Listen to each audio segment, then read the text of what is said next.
All right, viewers. Our top story comes in from the national capital, Delhi, where now for 3 consecutive days, a garbage dump the size of a massive mountain is continuing to burn.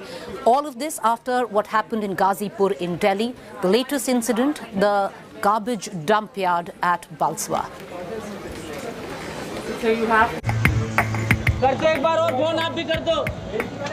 Difficulty in breathing, itchy eyes. The fire at Bhalswa Landfill in the national capital has made the life of local population miserable. Toxic smoke is choking the residents. The landfill, which falls under the North Municipal Corporation of Delhi, caught fire on Tuesday evening and is yet to be brought under control. सबको सांस आँख में लगता है धुआं, ये धुआं सब भरा हुआ है। उधर जुग्गी में जाकर देखिए, उधर से जाकर देखिएगा ना, पूरा भरा हुआ है धुआं। आँख में जलन बहुत, नींद नहीं पड़ना सुतना हराम है, तो नींद नहीं पड़ता है उसमें। आग लगा रहता है। The situation is so grave, a school had to shut down physical classes after toxic smog engulfed the building. Fearing health hazards, the school authorities asked the students to stay away from the building till air quality improves. This is not a suitable time to call the children and to make them sit and for the physical mode of, I mean to say. This is a pollution, is there so much of fumes and things like that. So it is better to keep them wherever they are, means at their homes, and when the situation improves, we plan to call them back. The fire gave Aam Aadmi Party a new ammunition to target the BJP, which runs the NDMC. AAP leaders demanded an FIR against the BJP leaders in the NDMC for alleged criminal negligence. पिछले 3 साल से 450 करोड़ रुपए इस कूड़े के पहाड़ सफाई में किया गया है। 1 इंच भी कूड़े का पहाड़ नहीं साफ हुआ। लोगों को मरने के लिए छोड़ दिया गया है। इतने पैसे खर्च करने के बाद भी ये कूड़े का पहाड़ क्यों नहीं साफ हो रहा है? मनोज तिवारी जी ने कहा था कि 100 दिन के अंदर साफ कर देंगे, हमें वोट दो 2017 में। आज 6 साल हो गए और ये कूड़े का पहाड़ बढ़ता ही चला जा। The Arvind Kejriwal government has slapped a fine of rupees 50 lakhs on the NDMC over Bhalswa fire. The MCD officials and the fire department officials are continuously working to ensure the fire can be controlled and doused. And the Aam Aadmi Party leaders are asking a pertinent question, that why does the landfill sites like this one catch fire constantly through the year? On the other side, the local residents living around Bhalswa Dairy are asking that they have a right to breathe and live in a safer environment, which is being threatened by fire incidents like this one.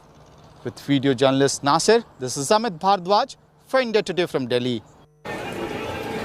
I want to cut across to my colleague Sushant Mehra, who's joining us from Bhalswa as we speak from the landfill that has been on fire in the last 3 days. Sushant, अब स्थिति कैसी है कि जो आग पिछले 3 दिन से धड़क रही थी, उसमें थोड़ी कमी आई है?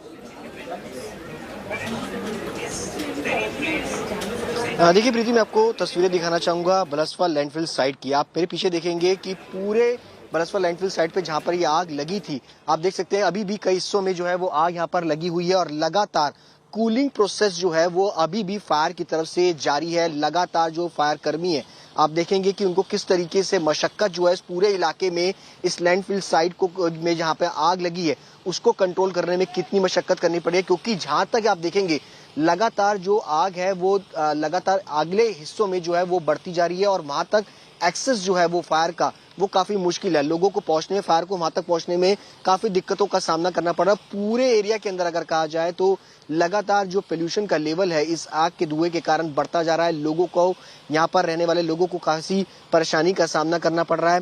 इसको लेकर के दिल्ली सरकार की तरफ से नॉर्थ एमसीडी पर 50 लाख रुपए का जुर्माना जो है वो लगाया गया है। साथ ही साथ दिल्ली महिला आयोग ने आज नोटिस समन इश्यू जो है वो किए हैं नॉर्थ एमसीडी को कि इस पूरे इलाके में लैंडफिल साइट को लेकर के कितना पैसा जो है वो खर्च किया गया, इसको खत्म करने के लिए क्या डेवलपमेंट है, यहाँ पर जो महिलाएं रह रही हैं, बच्चे रह रहे हैं, उनके स्वास्थ्य को लेकर के क्या नॉर्थ एमसीडी ने कार्रवाई की है, इसको लेकर के समन इश्यू जो है वो नॉर्थ एमसीडी की तरफ से, डीसीडब्ल्यूडी की तरफ से जो है वो किए गए नॉर्थ एमसीडी की तरफ से। आप देख सकते हैं कि जहां जहां भी आपकी नजर आएगी, ये जब शुरुआत हुई थी मंगलवार के शाम के टाइम, जब इस वक्त आग लगी थी तो एक बहुत छोटे से हिस्से में थी, लेकिन लगातार ये जो आग है वो बढ़ती जा रही है। उसको कंट्रोल करने में लगातार फायर की जो टीम्स है वो यहाँ पर मौजूद है। अब तक तकरीबन अगर कहा जाए 100 से ज्यादा फायर टेंडर्स जो है वो यहाँ पर पहुंच चुके हैं, लगातार कूलिंग प्रोसेस पे काम कर रहे हैं। राहत की बात यह है कि जो बड़े स्तर पर फायर बढ़ी थी उससे थोड़ी सी राहत है कि छोटे छोटे टुकड़ों के अंदर यहाँ पर फायर जो है वो ये भी आपको नजर आएगी। फायर की माने तो इससे पहले जब 2020 के दौरान गाजीपुर के अंदर लैंडफिल साइट पर आग लगी थी, उसका कूलिंग प्रोसेस जो है वो 6 दिन तक चला था। लेकिन जो भलसवा के अंदर जिस तरीके से कूलिंग प्रोसेस चल रहा है, उम्मीद ये है कि ये जो कूलिंग प्रोसेस है वो लगभग 1 हफ्ते और 10 दिन से ज्यादा भी जो है वो चल सकता है, क्योंकि फायर को पहुंचने में काफी ज्यादा दिक्कत आई है। पूरा हिस्सा मैं अपने कैमरा पर्सन अभिषेक से कहूंगा कि जहां तक आपको नजर आ रही होंगी फायर की गाड़ी, उसके आगे पूरा दलदल का हिस्सा है और वहां तक जाना फायर के लिए एक बड़ी चुनौती है और वहां तक पहुंचने में काफी ज्यादा दिक्कत जो है वो फायर कर्मियों को आ रही है। इतनी बड़ी मशीनरीज जो है उनके पास नहीं है जिसके कारण वो वहां तक पहुंच सके।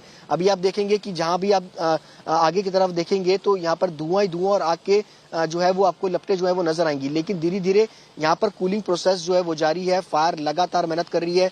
रोजाना 10 से 15 गाड़ियां जो है वो यहाँ पर पहुंचती हैं इस पूरे कूलिंग प्रोसेस को कंप्लीट करने के लिए। आप देखिए कि यहाँ पे तकरीबन 200 से 250 मीटर तक जो है वो फायर का जो वाटर का जो प्रेशर है वो जा रहा है। उसके ऊपर तक जाने के लिए फायर जो है वो काफी ज्यादा मुसीबतों का सामना जो है वो उनको करना पड़ रहा है। यही वजह है कि लगातार जो फायर है वो बढ़ रही है और उसके अलावा पूरे इलाके के अंदर, आसपास की पूरी कॉलोनी के अंदर लोग जो है वो पोल्यूशन से परेशान है। स्कूल जो है वो बंद है।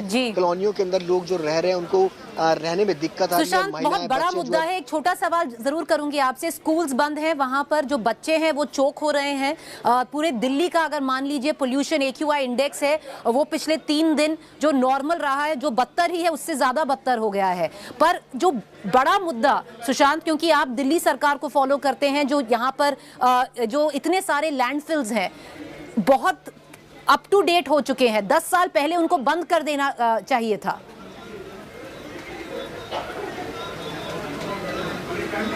देखिए, जाहिर सी बात है कि इन चीज़ों को लेकर के सरकार को, MCD को पूरी तरीके से सोचना चाहिए था कि जिस तरीके से ये लैंडफिल साइट्स लगातार बढ़ रही हैं, उसके अलावा इनको कंट्रोल करने के लिए, इनको कम करने के लिए काम जो है वो होना चाहिए था, लेकिन वो काम होता वो नजर नहीं आया। आलम यह है कि इस पूरे इलाके के अंदर जो पीने तक का पानी है वो काफी हद तक पोल्यूटेड जो है वो हो चुका है। लोग किस तरीके से नर्क में जी रहे हैं, इस पर सरकार को, MCDs को, प्रशासन को जो है वो सोचना होगा, इस पर कार्रवाई जो है वो करनी होगी। हालांकि एक दूसरे के ऊपर राजनीति करना, कि आरोप लगाना कि उसके ऊपर जुर्माना लगा देना, उसकी जिम्मेदारी, उसकी जिम्मेदारी, लेकिन सबको इस पर मिलकर के काम करने की जरूरत है। अगर इस पर काम किया जाए तो शायद इस तरीके की घटनाएं जो है उन पर रोक लग सके। सुशांत, बहुत शुक्रिया हमसे जुड़ने का, जो आपने वहां पर विजुअल्स दिखाए, बहुत शुक्रिया। As you can see right behind me, the toxic fill that this landfill is, because viewers, it's not just regular garbage. There's a lot of toxic garbage and fumes of that are choking the residents around. It's been over 3 days and the fires are still burning now. Of course, smaller fires, and it's not like a mountain is on fire anymore, but it's going to continue for 10 days. Imagine the plight of those living right next to this massive landfill. And when I talk about a massive landfill, it's kilometers long. Kilometers long. I'm going to quickly now cut across to the other big story, because all of this in the national capital, a huge fire raging is happening when temperatures are scorching. There is a massive heat wave across north of India. The summer of misery is what this summer season is being labelled. Temperatures have breached 43 degrees Celsius in several areas. Temperatures in the national capital today touched over 43 degrees Celsius. The Met Department predicted no respite from the prevailing conditions, and the heat wave will continue till the end of April.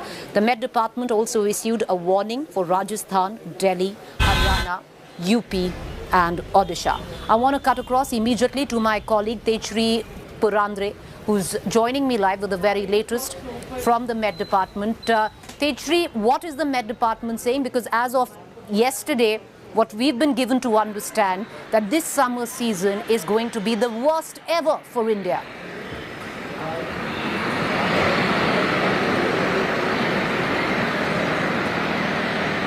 Definitely. So what the Indian Meteorological Department has said, that this heat wave is going to intensify in the next 5 days. And talking about the national capital, so the national capital has witnessed a temperature of 43.5 degrees Celsius on Thursday, which is said to be the highest temperature in the past 12 years. So far in the month of April. So what is IMD saying, that Delhi has witnessed the highest temperature in the past 12 days, and this is why the situation is worrying. Point number one. Point number two is, since the situation is worrying, that is why IMD has issued an orange alert in the national capital Delhi, and also the several parts of the states like Uttar Pradesh, Madhya Pradesh, and several parts of the states in Maharashtra too, the orange alert has been issued. Now, talking about the orange alert is something which is the color code that the IMD issues. Talking about the 4 colors, that is green color, yellow color, orange alert, and then the last one is red alert. Green alert, that means no action is required. Yellow alert, that means action, just you need to keep a watch. Orange alert, that means you need to be prepared, and red alert, that means you have to take an action. So that right now, as of now, Delhi is in the position where we are completely prepared, because it's been said that any time the temperature could rise up to 45 degrees, and in the coming days it could also strike up to 47 degrees Celsius in the coming days. So all the right, states like Uttar Pradesh, Maharashtra are seeing the... Tejasri, appreciate you for joining us and giving us what the IMD is stating. And, I ended on the last line what Tejasri said, that in the next coming days, the IMD is predicted Delhi and other cities in Rajasthan, in Madhya Pradesh, in Haryana, in Uttar Pradesh will touch the 47-degree mark. Once again, the hottest, cruelest summer ever. I want to now quickly shift focus to the other big developing story, which comes in right on cue with the worst summer that possibly North India will ever see, and that are huge power cuts that are predicted. In midst of blistering heat wave warning, several states are facing acute shortage of coal. The Delhi government has warned of a possible setback in providing uninterrupted electricity supply to important establishments, including metro trains and hospital. Even as Delhi witnesses the hottest April day in 12 years at 43.5 degrees Celsius, a massive power crisis looms large. Addressing the acute coal shortage, Delhi Power Minister Satyendra Jain has said Delhi is left with only 1 day of coal stock. Rajasthan Chief Minister Ashok Gehlot has raised concerns over the issue and demanded adequate supply.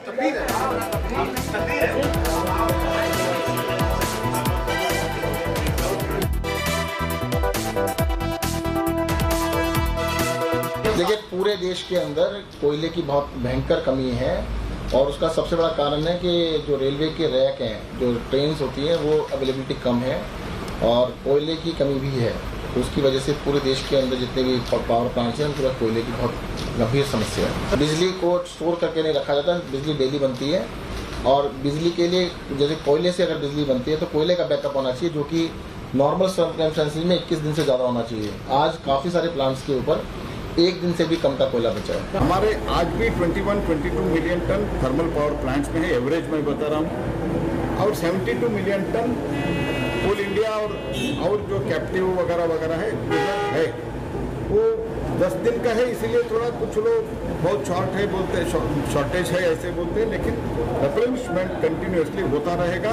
We are replacing stock every day on daily day to day basis. Coal की अभी हमारे पास उसका भरपूर stock है, और daily जितना हमको चाहिए वो आ भी रहा है, तो इसलिए ज़्यादा क्राइसिस नहीं आने वाला है। और ये ज़्यादा मैं समझता हूँ उसको ज़्यादा तरह से उसको प्रचार ज़्यादा होना। इस समय पर कई तरह की दिक्कतें हैं, और उस पर सब ऊर्जा विभाग उस पर नज़र रखे हुए है, और बहुत जल्दी ही समस्या का समाधान होगा।